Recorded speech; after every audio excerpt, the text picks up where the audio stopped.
Good day, everybody. It's Matt McGall, and no, this is not Mike Voorhees sharing the screen with me. I am currently joined with Kenny Rhoda. Kenny, welcome to the show. Good to see you.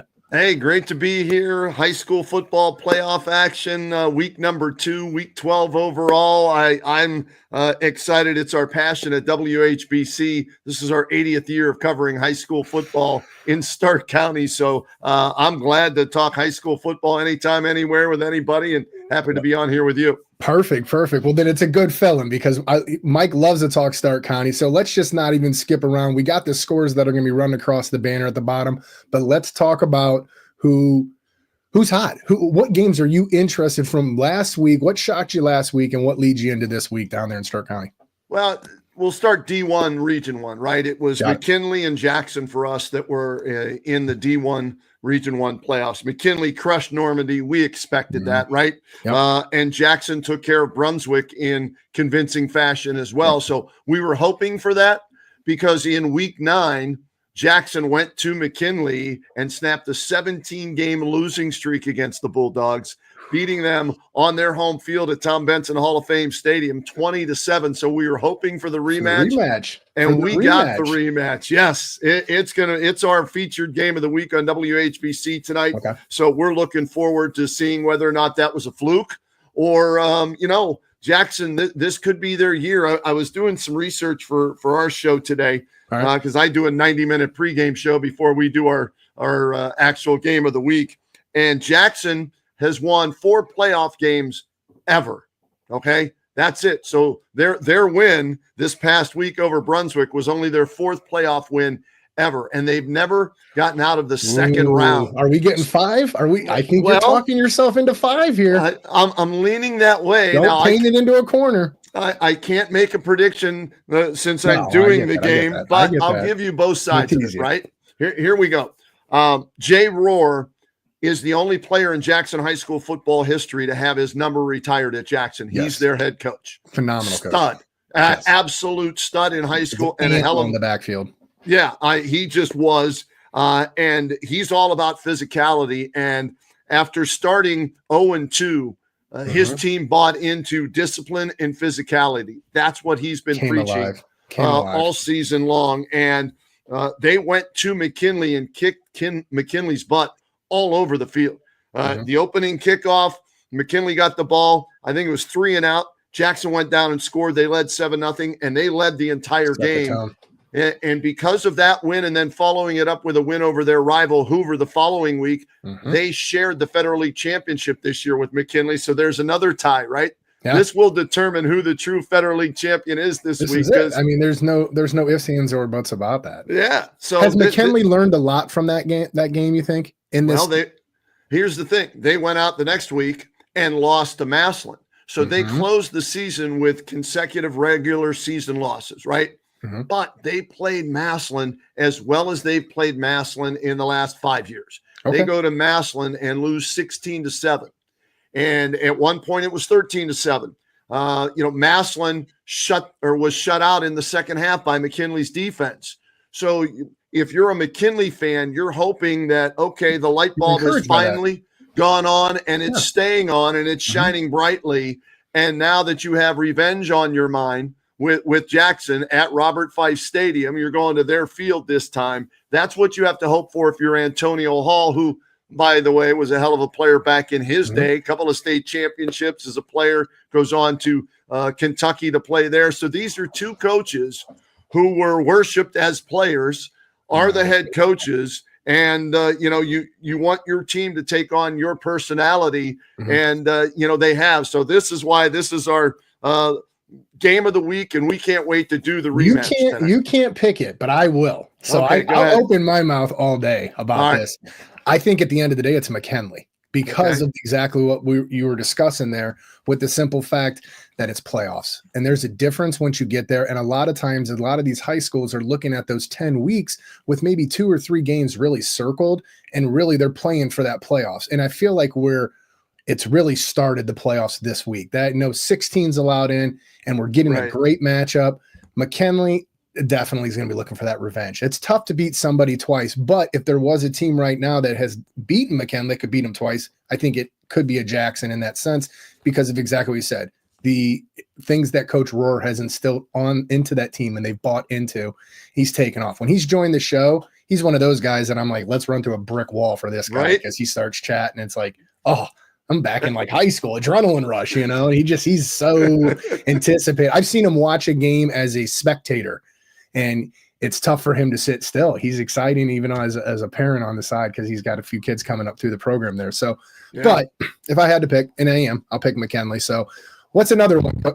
Real quick though, 6 wins in a row for Jackson coming into this. Okay, just keep that in mind. They're rolling right now with Lucas Eckerman throwing the ball, Satterfield running the ball, Calando and Coles catching the ball. But the athletes that McKinley has, if they can stay disciplined, and they're averaging like 10 penalties a game for almost 100 yards, if they can avoid that, okay, and stay disciplined with Cam Montgomery at quarterback, Nino Hill's going to, I think, Buffalo, Division I recruit there, right? And then, of course, the kid, Dante McClellan, let's go into Missouri. They played him at wide receiver last week.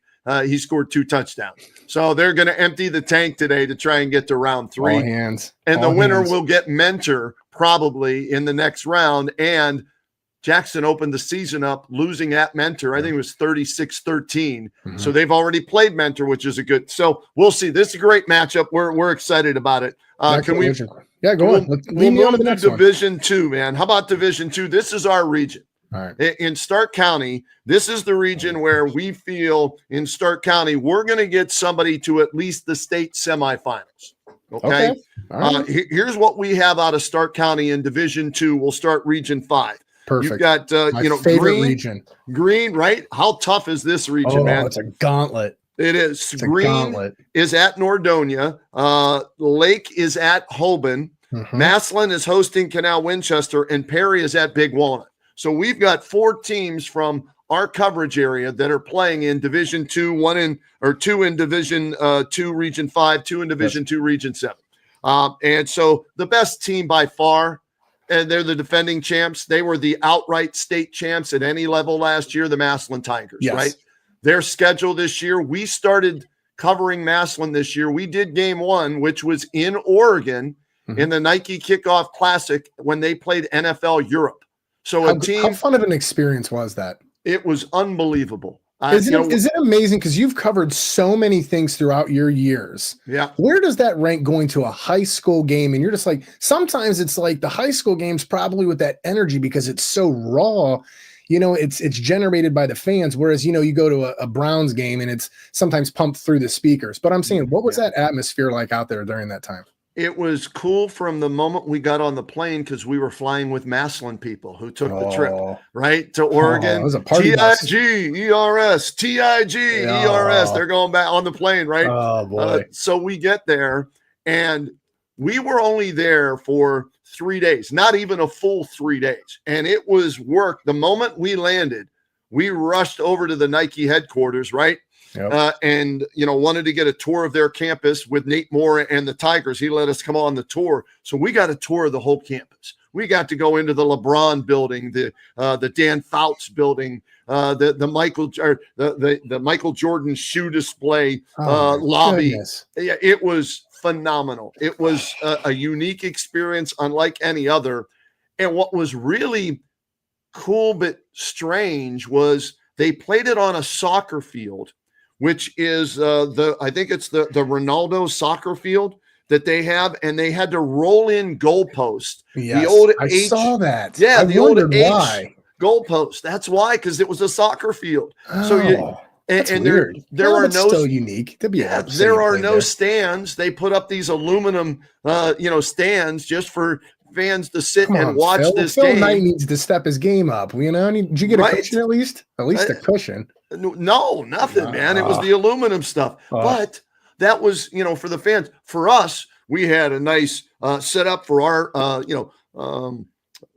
broadcast booth. The NFL Network, Andrew Siciliano was there doing the game for the NFL Network. They had, girls flag football before the Massillon NFL Europe game. So it was a unique experience. And Massillon goes out there, jumped all over NFL Europe 14-0.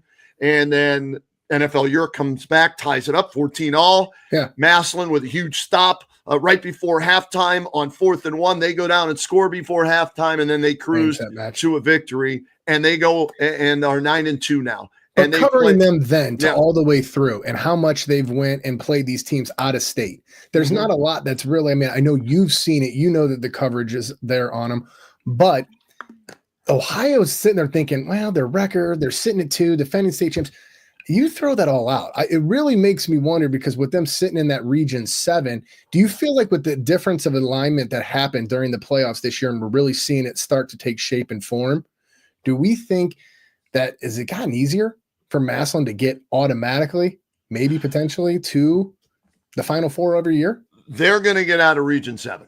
Okay. Right? And let's be honest, the OHSAA, they like to make money like any other business, right? Sure. So why not have the opportunity for your best 4 teams to be in the state semifinals? So by, arranging things, adjusting things the way they have, it helps Massillon for sure. And you always hear, in order to be the man, you got to beat the man. Woo, absolutely. Ric Flair, right? Yeah. So you get some extra, breaks or perks from being a team that draws well. They'll have 13,000 people should they get to Fawcett Stadium. I'm going back to many years ago, but Tom Benson Stadium. I like the Fawcett. You can say Fawcett. Okay. And a lot of people from McKinley still call it Fawcett. There you go. We got to give them some love. We talked too much Massillon already. Well, that's the last time they won a game there against Massillon is when it was at Fawcett Stadium. That's how long it's been, 9 years in a row. Massillon, this is what I was told before the season started. Massillon, this was by coaches. Massillon's skill players are better all the way around this year than they were last year when they beat Hoban 7-2 to win the state title. But their lines aren't as good. And so it's been the ever-evolving offensive and defensive lines throughout the season that have gotten better for Massillon. How good are they? We're going to find out. They should handle Canal Winchester, no problem. But you mentioned in the Region 5, though. You're talking about teams down there that are big, that with offensive linemen. You mentioned you got Lake, and Hoban taking it on. That, to me, is an intriguing game down in there, is just as much as Green and Nordonia, because Green's one that slid over out of that Region 7. Lake and Green were there last year. That was Massillon's competition in the regionals, and now they're over in 7. Both of those two, what do you know about and what do you think about those two games? Well, Mark Geist does a phenomenal job at Green. They're a fun team to watch. His team beat Massillon a few years ago in the playoffs to get to the state semifinals. Greatest high school games I've ever been to. Yes. Now, if you talk to the Massillon people, pass interference call, they question it, but you talk it to the Green people, hey, it was the right call, and whatever. So game, set, match. Okay. And if anything, Green beating Massillon fueled Massillon then to get serious about what they were doing down there. And I really think that loss was like embarrassing to them, because like, how dare we lose to a federal team, and this isn't supposed to be the best team in the federal, and they almost, Canal Winchester Green should have almost won that. That Green team was special all the way through. That I really feel like, I always say it, that Green team could have beat that Hoban team in the state championship. I really felt like it would have been interesting. Yeah, absolutely. It's the game of the what ifs, but like with what they've done this year, tremendous, where what he's been able to do, how he corrals this year in and year out. Martin's back from the ACL, right? So he's finally playing well. Hunka at quarterback. I call him Sergeant Hulka, the big toe. He's the leader of that offense. Some people that have seen stripes, they get it. Mark Geis had no idea what I was talking about. He'd never seen stripes. I'm like, what? You got to be kidding me, man. No, come on now. The best. Bill Murray doing that is by far the big toe. It's such a slap in the face. Okay. And you say that though, and every viewer just looked at my bald head and thought of a big toe right now. So I appreciate that. At least that's where my mind went. Right. But, all right. So go on. Tyson Hunka, is going to be the key. How well does he play at quarterback for them as, they take on Nordonia? Going to be a great game. And then we did Lake's game last week in a revenge game. Lake lost to Hoover at Hoover in week 9, 18-17 on a walk-off field goal. They felt they should have won that game, but they didn't make enough plays. Well, Lake was playing at home at Blue Streak Stadium. Dan DeGeorge had them focused. They go out and they just physically whooped Hoover. They dominated that football game 28-0. And Charlie Christopher is one of the best players in Stark County.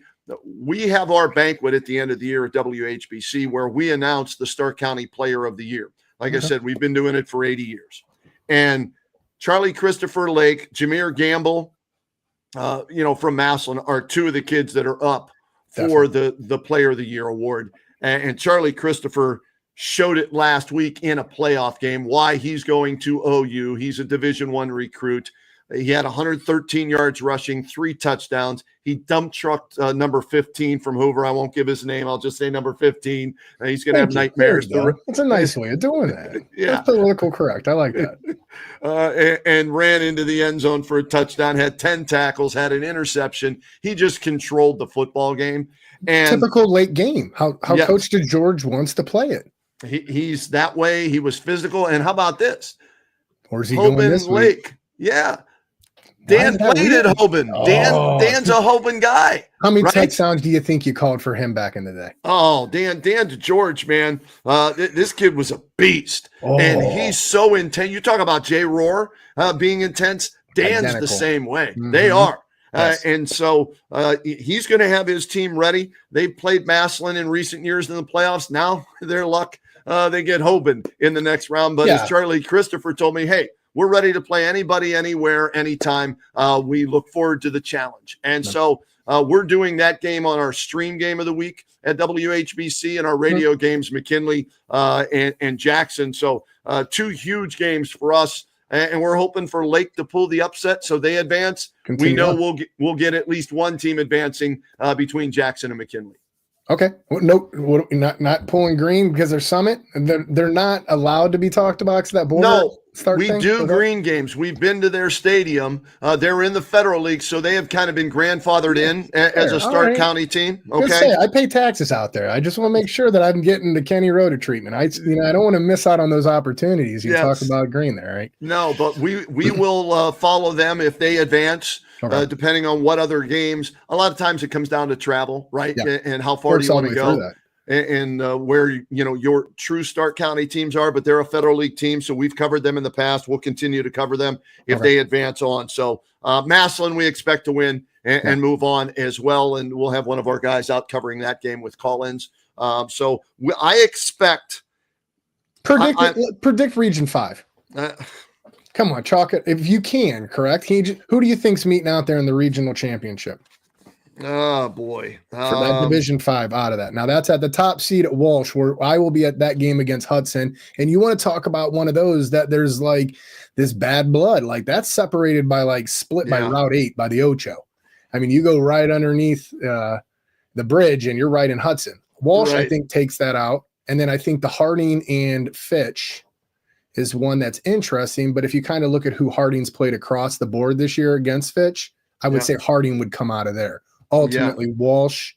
I kind of see Walsh and Hoban on this collision course. I do too. And wouldn't that be a rematch? Didn't they already play this year? They did. And Walsh beat them at home for the first time since, Nick Alexander's, Coach Alexander's career up there. So that was like a huge thing and, very much right. But it's a hurdle. It's that in-season hurdle where these rematches, like we mentioned with McKinley, it doesn't mean it's more implications in the playoffs because it means something more. And it's that mentality of win or go home. And the more you're comfortable with that as a program, the easier it is for those teams to for us to almost handpick who we think is going to go out there. And it kind of goes chalk. So you would pretty much agree across with what I said there, or is there a difference? Walsh and Hoban look like they're on a collision course for a rematch. Mm-hmm. I don't know if anybody else, Nordonia I haven't seen, so maybe it's unfair for me to say, right? Yeah.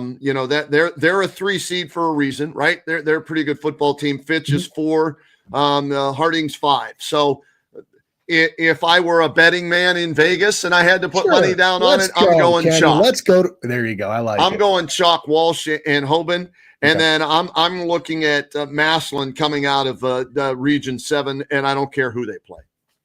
Well, don't do that to me. Now that's in that Region 6. And if we were doing it out of there, the heavy favorite is going to be Avon all the way through. I mean, you've got Wadsworth, who's been something that's been fun, a little bit out, to the west there. Right. They've only had their one loss, and that was in week 10. And then they had the rematch last week, and they took care of business. Right. Highland is probably the favorite that would run into an Avon.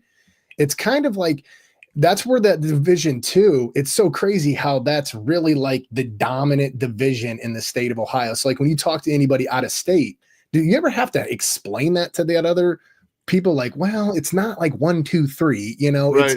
There's a little bit that plays into it. So I think when it boils down to it, St. Ed's is a team that's obviously Division 1 that people always talk about Ignatius, but Ignatius gets bounced in the very first round as a 16 seed for like the first time in however long, because of how much these playoffs have changed and who they're playing. Right. But I agree with you. I think ultimately Massillon still is the one that I had said you got to beat the champ. You already stole my thunder earlier. That's the favorite in Division 2. Yeah. Here's the thing though.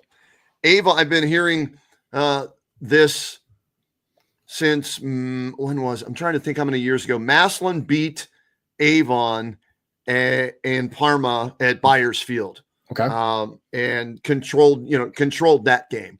The physicality, that's what I want to see. Which of these teams in Division 2 can match Massillon's physicality? Now, supposedly they're down a little compared to last year's state championship team, in physicality. So maybe there is a chink in the armor there. But that's what I need to see. Nate Moore has built his program at Massillon by dominating in the trenches. Yes, they are bigger, faster, stronger in the trenches than everybody, and then they put the parts around them. Whether it's DeJuan Owens last year at quarterback, who became the first Massillon quarterback to throw for 1,000, run for 1,000, right? He was a stud in Copley when he came there too. Yeah, I mean, had a great time up there. Or it's Jalen Slaughter, who doesn't want to run at all and just wants to hand it off or sling it, to Tolles or Gamble coming out of the backfield, or Jaquez Carter, who they've got weapons everywhere. But it's all about the trenches. So whichever one of these teams from Walsh, Hoban, Avon can match Massillon's in the trenches, trenchal warfare, right? That's the team that would upset Massillon. So I don't know who that is. I didn't see Avon. I've heard about Hoban. They're big. I mean, all those teams are big, and I think that's when we put these 10 teams in the state of Ohio across all divisions into this box. A lot of it always comes down to the size that they're producing on that interior and line. I mean, that's where everything's winning. You know what I think is funny, though? You mentioned Slaughter, and then you also mentioned something earlier about when Green won. Do you realize I believe that he was a freshman? He's played 4 years, got beaten out last year by Owens, didn't transfer, which he could have, comes back. He ran the gauntlet through there. And that, you want to talk about a Massillon Tiger through and through, like he's accepted, and he has just been a piece. Like he's always talked about, always in the plan some way, somehow, just a team player. So, I mean, it's funny you said that, and it just made me think of all that. He's crawling up the record books, right? I think Aiden Longwell, who's in the Colorado Rockies baseball minor league system right now, the all-time leading passer there, I think Slaughter might have a chance to at least finish second and get Justin Zwick maybe, or if not, surpass Aiden Longwell. So, Zwick. Yeah, I know. Gotta love some Zwick, especially with the Ohio State right there behind. Wouldn't he have been the one that would have led us? Oh, here, and how about this? His senior year, he called his own plays in high school. Justin Zwick. He was a special player, man. He won a championship at Orville and then transfers to Massillon, plays 2 years there, sets all kind of records. You can't help when family has to relocate. Sometimes, you know what I mean? It's a popping industry down there in Stark County, and you just got to relocate. We're not going down that rabbit hole. Hey, it's okay. Come on. Everybody transfers now. All schools are recruiting. Now, that's what's funny. And absolutely now in this day and age, it's very common. It's so common. It's tough to be able to say that you went to the same high school all the way through. And like that used to be like, well, what happened? Well, we moved this, it's crazy, but hey, look at Montgomery for McKinley. He comes from Texas, right? Yeah. So and Massillon has, you hear about what's their recruiting budget? Everybody now that's a legit power in high school football has a so-called recruiting budget to try and get some kids to come in. I don't. maybe with the exception of the D7 schools, right?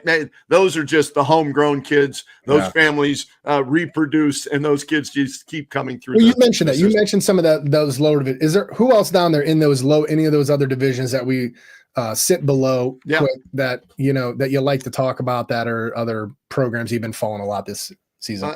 I think Malvern in Division 7, Region 25. They're now 10-1. They've got a chance.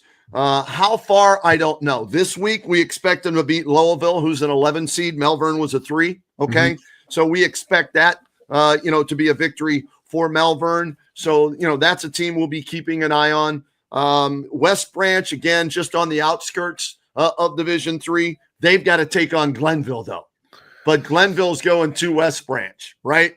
And, West Branch is 11-0. Glenville, I think they're 8-3, if memory serves me correct.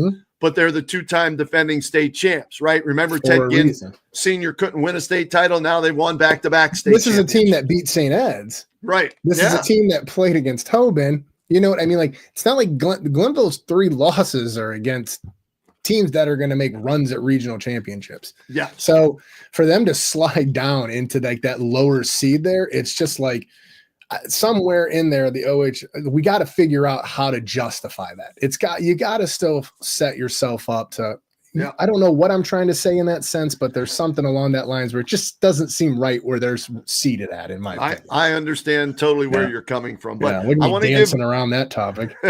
Malvern, I want to give them a little. Jared Witherow's their quarterback. Okay. Check out these numbers from last week, first round of the playoffs. 21 of 25 efficiency, 347 yards, 6 touchdowns last week in a playoff win. And his wide receiver, Rodney Smith, caught 9 passes for 181 yards and 3 touchdowns. The only guy who had better numbers than that was Jamar Chase last night in the loss by the Cincinnati Bengals. Yeah, played fantasy. Thanks for bringing that up, Kenny. Keep moving along, man. Okay, I don't need your negativity on this Friday telling me about how many fantasy points I got destroyed by Burrow and Chase last night. So that tandem of Witherow and Smith are similar to Burrow and Chase. So they have what it takes to get a victory this week, Malvern, and move on to the next round. So we're keeping our fingers crossed for them as well. That'd be a good one. I mean, that's so you're just riding it all the way out, all the way through there, and then God forbid that it ends. What would you do? Would you still travel along and go to each one of these games? And I mean, you're going to be there tonight, correct? Yes, we're there in Jackson. Yeah. Okay. I do the sidelines. Dan Belford, Mark Miller, former Browns backup quarterback, to Brian Sipe is our color analyst. So he breaks it down for us, and Denny Kincaid does all of our stats. So we have a 4-man crew, 4 open mics, and we just go. And that's what Stark County is all about. I've covered Cuyahoga County, I've covered Medina County, Stark County. Okay, those are the 3 counties I've covered in my career, and Stark County they're nuts. They're insane for their high school football. I'm sorry. And if I offend anybody in the other counties, you just did. Yeah. You got to say sorry now. I mean, Stark people are kind of weird, No, that's who they are. It's what they love. Football. Look at it. The backdrop's right there. When you've got that beautiful stadium down in Stark County, why would you not be like a nut about football? The birth of football, Stark County, McKinley, Massillon, the greatest rivalry in high school sports. They tailgate and they have to pay for, like at the Mooney, like you got to buy your spot to tailgate at a Massillon home game, and 15,000 people. That state championship game last year against Hoban. The one thing that blew my mind was it's like once it gets down to that game, everybody from Summit County just cheers on whoever that is that's playing against Massillon. It feels like it's that Summit versus Stark, which those are the things that you miss, and that's what's fun about it. But the realignment, I do got to get one question, because I love how you look at like high school with them starting to have these new conferences where teams are going. I don't know. Have you followed any of that? How they're going to start the new Catholic parochial? I have not. I've been so focused that I'm like a coach. The only thing that matters is the game this week and who we're playing. So I'm focused on week 12 That's a nice way of saying you don't want to answer my question. No, throw it at me. So this way I'll have knowledge if somebody else brings it up to me. The inner lining, they're going to start pulling like Walsh, St. V, Youngstown, Ursuline. They're pulling 3 parochial schools from down in central Ohio. Okay. That are going to become like there's a list. We had posted it on our page, the 330 to go high school football page. And like their articles from that, because the Beacon had put it out earlier in the year. Okay. And it was something along that lines. I just wonder, how can they get, like, basically, I think the question is, how can we start getting back to where high school football has its meaning? Some of these teams are playing each other earlier in the year, and it kind of realigns this playoff look. Because to me, if I'm teams like a Lake and a Green and Nordonia and some of these outskirt, really, really good Medina Highland, really good teams. And it's kind of like, well, this is the Goliath to get over. And then there's this gauntlet down there again. That's what it sounds. How does that change? What is your thought pattern on that? Well, you can't increase the regular season games to create more of those non-conference matchups, right? Yeah. So most teams get 3 non-conference games if you're in a conference, 3 or 4. Yeah, depending on how many teams are in your league or in your conference, right? Yes. So if everybody had 4, boy, you could set up some great matchups. But I like that they're doing that, that they're coming together and creating a league like that. I know Dan Reardon, who does a phenomenal job at Ursuline. He was at McKinley. He's the last coach at McKinley to beat Massillon. Youngstown, right? Ursuline is an insane. That program should win the state, but they're going to have to, I believe, run through a Toledo Central Catholic. Right. And so right there, that's their gauntlet, because earlier in the season, I saw Ursuline play the very first week against Walsh. And that was one of Walsh's toughest games all season, outside of Hoban. And there was a few that were close. You get what I'm saying. But right. Ursuline went on a rampage after that.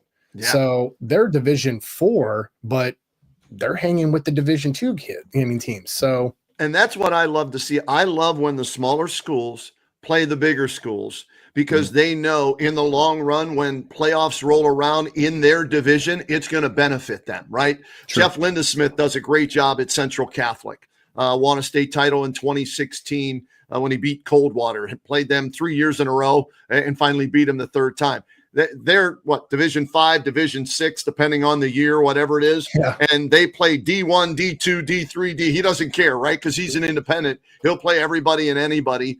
And once they get to the playoffs, it usually helps them. Now, they had a down year this year, but a lot of times those kids then are ready for the gauntlet of the playoffs. And if you create a league like that you're talking about, those teams should be battle tested regardless of what division they are. So when the playoffs come around, they'll be, well, it does it a lot from the scheduling purpose. Yes. Because like you said, when you're independent, it's tough to find some of these games because some schools don't want to play it. They don't want to bring that publicity and that knowledge to it. And it's tough because they're fighting to keep kids in the public. So it's this seesaw back and forth, and you're never going to be happy. What was the knock on Massillon? Massillon never plays an away game. Massillon won't play St. Ed's at St. Oregon.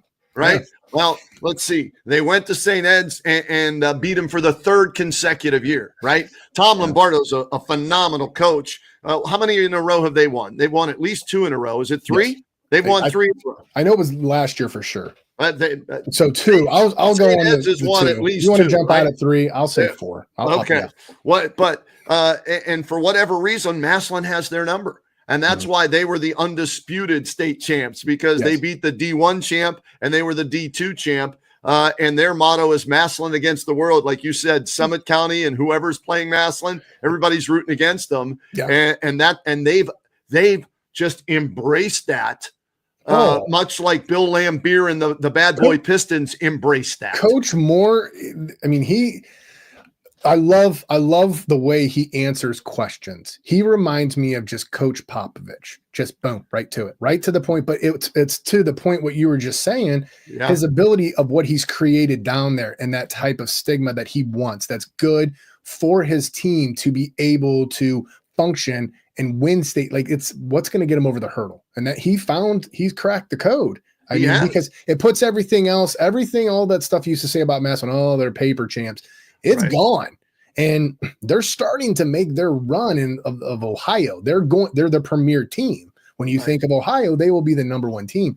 And until you get that, but I think we're starting to see the closing of the gaps, but it's that gap that's behind that I feel like that's getting further. And that's kind of where I was going with that question. And you're right on the same page, but it's outside of those conference games how are you able to schedule those? And how about Lombardo and Moore, 2 state titles at 2 different schools? I don't know how many coaches have done that, right? They may be in their own fraternity, or there may be a couple more that you add into that fraternity that have won state championships at 2 different schools, right? Nate leaves, down in Cincinnati, comes up to Massillon, took him 10 years, but he played in 4 state title games and finally won one to get them that first ever playoff state championship. And he's a hell of a coach. And beat the team that was standing in his way a lot of the times, Hoban. There you go. He beat his rival in the regular season and his nemesis in the postseason. Last year, they ran the table. It's undisputed. You can't there's not an argument. There's not one in there. You could play. Yep. It's just not happening. Greatest season I've seen from one team in all the years I've covered high school football. To go 16-0, to play 16 games, right? To beat Eds in the regular season, win 8 in a row against your rival, not have a letdown after that, and then knock down your nemesis in a defensive slugfest 7-2 to win the state title last year. That's the best team and best season that I've seen. That game, I think that's how we got on this topic, and we slid off on a wrong direction here. And we're trying to we're the worst. We're the worst. This is like a garbage. We're a hot mess. Okay. It's too much talking, not enough direction. Right. But that walking into that atmosphere, that's the thing always is who's ready to take on that atmosphere against, that side of Tom Benson, okay, was just pure mass, and Massillon fans were filtering around. Yes. So, Hoban came strong. Akron showed up. There was a lot of blue over there. I don't think that they actually had kids or were from Hoban, but they didn't care. They just didn't want Massillon to win.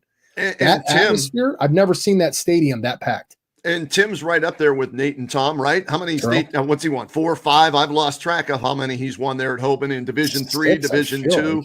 Like. Tim's a great guy, and I love talking. Tim's more laid back. Like you said, Nate, boom, boom, boom, that's it. Done. Tim will give you a little story, and you can shoot the breeze with him and everything. And Nate's lightened up this year. I've noticed this, Matt. Okay. Nate's lightened up this year. I think the fact that he got that one at Massillon, he's golden. He's the all-time. We had him on. Coach. He interviewed last year. We got Foursquare with him and McKinley's coach, Coach Hall. And Mike was on here. We were able to do Foursquare it, and it was absolutely great. And I was just happy I got Coach Moore to laugh. I was like, I'm done. Interview over. I'm done. But you know what? Hey, I'm going to return the applause back. You got to interview Coach Tyrell. I have yet to climb that. Well, really? It's like he's shut down. It's like a ski lift, and I'm not even allowed on the slopes. Go home.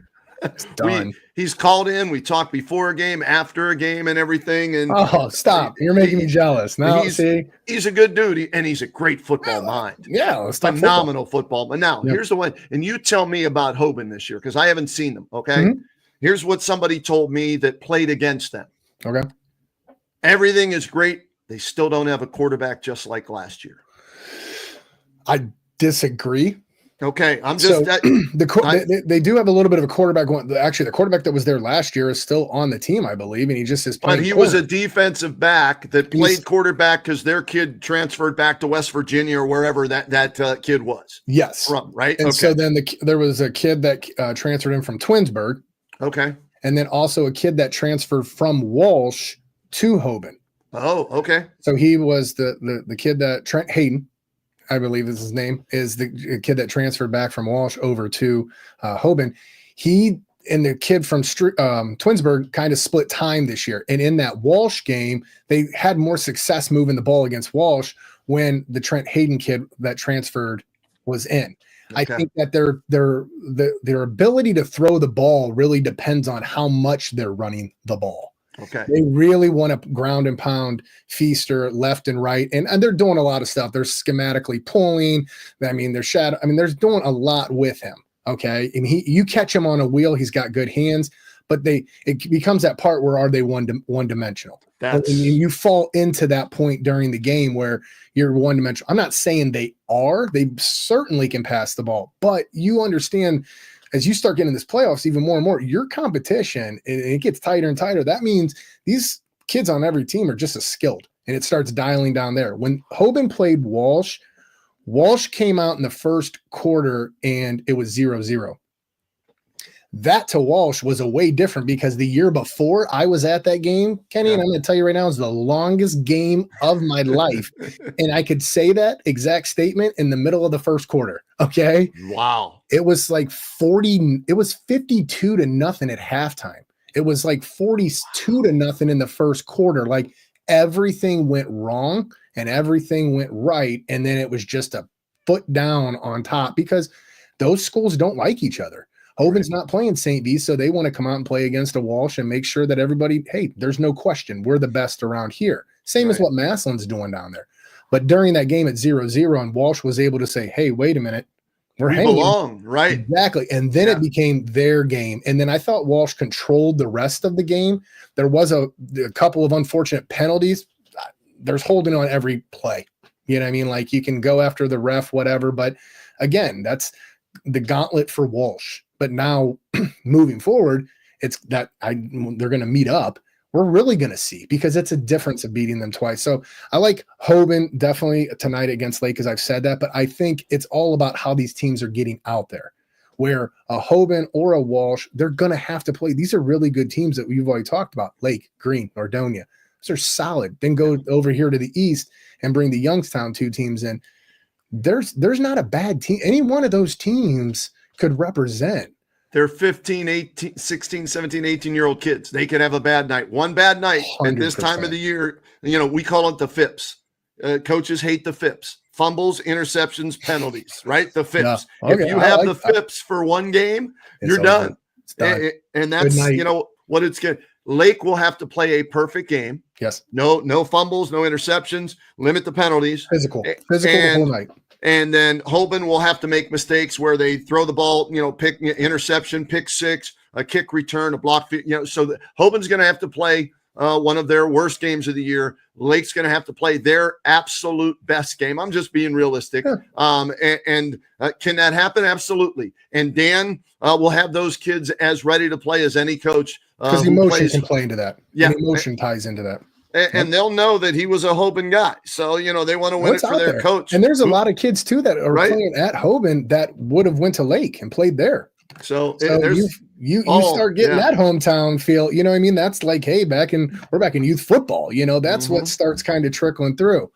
Now, it's exciting. I think Region 5 is the one that always captures me because I think it's just fun because these games are going to be – it's almost like we won out of the NCAA football. This is where we're at. It's at that point where these are the teams that you thought were totally going to be able to make the run and stuff. So tonight, again, tell us where you're at. All right. So WHBC's radio game of the week. We will be at Robert Fife Stadium. You can listen at 1480 AM if you're driving in and around Stark County, or pull it up on our webpage, WHBC.com, WHBCsports.com. We've got Jackson hosting McKinley in the rematch.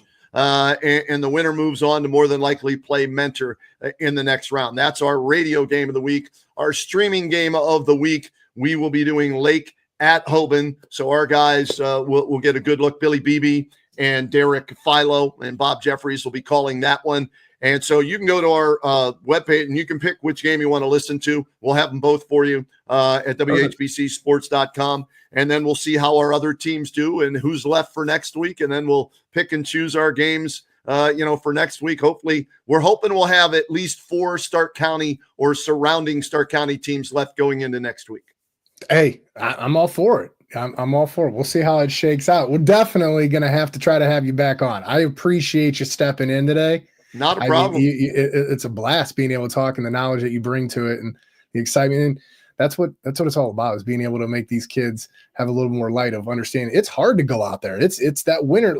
I've said it, winter go home. And some kids are going home tonight, and it stinks because that's the end of a season, and they've put a tremendous amount of effort in to get to this point. And the one cool thing for the kids that are playing at home tonight, their last home game, right? For sure. For the seniors. Yep. And so a chance to win one more time on your home field, because we start going to the neutral sites next week. So like Lake, they were thrilled that they beat Hoover at home. And Charlie even told me that Christopher, the outstanding linebacker, running back, he said, look, I knew this was my last home game, right? So there was no way we weren't going to win it. And so for tonight, those seniors get one more chance to play where they've blood, sweat, and tears for 4 years, and for some of them longer than that, as little kids idolizing, all the Hoban Knights or Massillon Tigers or Lake Blue Streaks growing up, and they wanted get a little Walsh Warriors in there. Come on, there you go. I just want to hear you say it.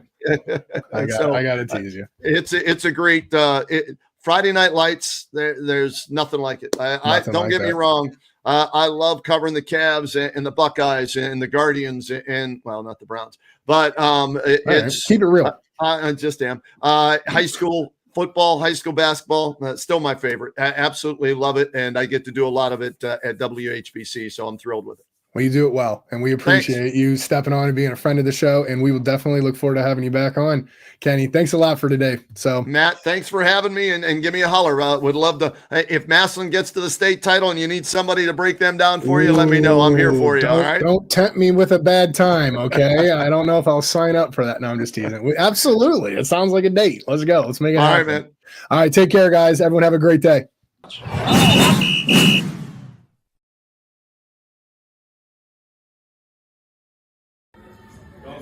I am here with Canton McKinley, senior do-it-all man, Swiss Army knife, Dante McClellan. Dante, huge playoff win tonight, 49-7. You had 2 touchdowns called back, but that didn't seem to slow you down. You had a phenomenal night. Can you walk us through it a little bit? We came into this game with high expectations to dominate and just get the win overall, so we got the job done. You're off on offense. You guys were able to run the ball at will. You were able to pretty much do what you needed to. Was that the plan this week coming in? Yeah, the plan, get ready day by day, take it week by week. So we got the job done week 1. Obviously, being a senior, your last set of playoffs, you guys will go to Jackson next week. You looking forward to the rematch? Yeah, one word, redemption. I love it. It is Dante McClellan, senior do-it-all man and Missouri commit. Dante McClellan. Dante, we appreciate your efforts tonight. Co-players of the game with Jamar Johnson. We appreciate you. Good luck next week. Thank you. I am here with McKinley senior tailback Jamar Johnson. Jamar, big night tonight. 3 rushing touchdowns. How's that feel? Feels good. Co-player of the game with Dante McClellan. Your offensive line pretty much was able to give you guys running lanes all night long. Give you a chance to shout them out. Yeah, our O-line worked their butts off all week at practice, doing their thing. Yeah. What did you see from the defense when you were running the ball? You had lanes all day. As a running back, do your eyes get real big? Do you get really excited? Yeah, I got really excited when I saw the open holes, and I just put my head down and just kept running. I asked Dante, I'll ask you the same thing. Being a senior, this being your final playoff run for high school, next week you travel to Jackson and get a redemption game against a Federal League opponent. How are we feeling? I'm looking forward to it. Redemption. I love it. That is the word of the night. I will take it. We will run with it. Once again, co-player of the game, senior tailback Jamar Johnson. Jamar, we appreciate your efforts. Go enjoy this win, and we'll see you next week. Thank you. I am here with Canton McKinley, head football coach and athletic director Antonio Hall. Coach, 49-7, a big win. Walk us through this game tonight. Yeah, really didn't know what the expectation was, especially coming off an emotional week 10, whether you win or lose. It's hard to just bounce back and get yourself focused on a short week. That was a challenge for my guys, and they met and surpassed that challenge. Coach, obviously you came out a little sluggish first couple series, and then it was like a light switch. Was there something you noticed? Was there something the coaches noticed? What was the turning point, you think, for the offense? I think we were sluggish. We came out and scored our first drive. I just think that once we saw what they were going to do defensively, because watching them on film. They have multiple fronts, and so we kind of try to prepare for everything this week. And so once we kind of saw what they were doing to us, we were able to adjust effectively and put us in situations to be successful. Coach, when you got tailbacks that can run the ball like Nino and Gilmour, does that make your job easier? It starts with the offensive line. No matter who we put back there, if the guys ain't getting it done, it ain't going to get done. And so the hats goes off to them. Obviously, we got two great running backs, but tonight belongs to the offensive line. I love it. You being an offensive lineman yourself, Gotta love the Hoggies. Exactly. Coach, on defense, Elijah Gray, phenomenal talent for Normandy. I mean, you guys did what you could to contain him. What was the defense like out there against him tonight? As we moved through the game, we got better. He's a phenomenal talent. He reminded me a lot of who we saw week one, Chaz Coleman, just being able to keep it alive, keep his eyes downfield. He's as elusive as he is physical. Running through arm tackles. We're definitely going to be on a one-man sled this week, all week, because I was disappointed in our tackling, but hats off to him. He's a hell of a football player. Coach, obviously a lot of things went right tonight. The one thing that went wrong, I think, penalties. What can we do to kind of clean that up? Well, the penalties that were actual penalties, we got to clean them up. We got to just keep working on it. Coach, next week you get a Federal League rematch against Jackson. You looking forward to it? I mean, anytime you play a league team in the playoffs, it's always heightened emotionally. We just have a great week of preparation to keep the main thing. Once again, Antonio Hall, head coach of the Canton McKinley Bulldogs and athletic director. Coach, great win tonight. Go focus on this win and get ready for next week. We'll see you next week. Have a good one.